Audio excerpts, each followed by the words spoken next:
What's going on, everybody? This is Jack with the Trading Tribe. Excited to be back at it today with another video. And today we've got a really fun topic of how to use the drawing tools within the Thinkorswim platform. So super excited to share with you some tips and tricks I've learned over the years. Please like and subscribe to the channel for more of this as well. I love hearing your feedback, and hopefully this is valuable so we can get into it. The one prerequisite for today, obviously, is you do need Thinkorswim for any of the tools we're about to look at, but this is a really useful hack when trading. Obviously, in a lot of my videos, you're probably noticing that I like to mark up my charts quite a bit. So that's really what we're going to look at today, the different tips and tricks I've found to actually do that effectively in the stock market. In really any market, right? So within any market, a lot of our trades are based off significant levels. And in this video today, we're actually going to look at futures in this example. So we'll notice we're looking at the natural gas future. It moves just like a stock though. So we're trading it off of price action patterns and support and resistance levels. So drawing tools are extremely effective. And up here at the top right, if I open up our drawing tools, there are a few different tools that I like to use. On this second row, these are the two primary tools that I like to use. There are different use cases for both that we'll look at today. But if we take a look at our trend line tool first, this is actually going to be the tool I use to actually measure my risk to reward on a given trade. So in this example, right, if I wanted to buy into natural gas when it was in this level right here, and I wanted to understand how much profit potential I could make, maybe I wanted to aim for the trade to come up to that prior high, I can essentially just click once I've selected that tool, and you'll notice this little rectangle that actually shows you a lot of cool stuff about the trade. So right now everything's at 0 because I haven't moved my cursor. But if I do move my cursor, and let's just say fast forward, I'd put it right here, without actually clicking anything, I can see, right, how long this trade would have taken. So it took, 7 hours and 56 minutes. There were 97 5-minute bars.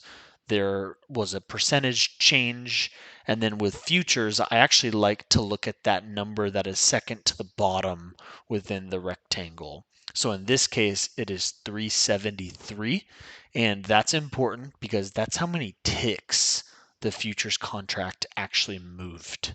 In the stock market, I actually like to look at that percentage because stocks move in terms of dollars, so the percentage actually correlates a little bit better. But the futures market moves in what we call ticks. And so this drawing tool is really nice because it shows you if you were to take this trade before the fact, this would be worth about 373 ticks. With natural gas, that equates to $3,700. So really profitable trade in this example, and it ended up working. So if you were to get in there and get out there, right, that $3,700 was actually made with this given trade. So really cool, kind of effective way of using this drawing tool, and it's primarily my tool for measuring the trade. There are some cool lines you can draw with it as well. So if you're drawing some sort of diagonal line, this tool can be really nice. You can essentially just click on one spot on the chart and then drag it over to a different part of the chart and then drop it by clicking again. And you'll notice that it is a line that can be in whatever direction you want it to be. And if you right click on a drawing tool in the chart, you can actually do what's called edit properties. And you'll notice mine is dotted and it is white, and we can actually create that. So if you go to edit properties, right, you can change whatever you want about this drawing tool. You can change the color, you can change the style, you can even have certain things on the right or on the left. In my case, I have everything turned off essentially, and then I have it a white dotted line as well. One thing to be really careful of when you're kind of doing this for the very first time, make sure to click Save as Default if you want that to be the look and feel for all trend lines for that example. And then you can click OK, and your drawing tool should look very similar with mine. Again, right, this is this drawing tool right here that is called the trend line within Thinkorswim. We also have what's called our price level, and this is equally as useful. I use this all the time when trading because I mainly trade on support and resistance and price action. And normally in the markets, right, that is a left to right line that is horizontal, and this actually does all of that for you. So if we switch over to that tool, I'll get rid of this by clicking remove. In this case, right, usually when I'm marking up a chart in the morning, I like horizontal lines like I was saying. So in this case, we'll notice, right, price came up to this level right around 6.6. Well, what we can actually do is we can double click right here and we can have a horizontal line dropped automatically from left to right based on where you chose on the chart. And similarly, right, we can right click on this and choose edit properties. And in terms of my like formatting, it's going to be very similar. So I like to have it white and I like to have the style be dotted.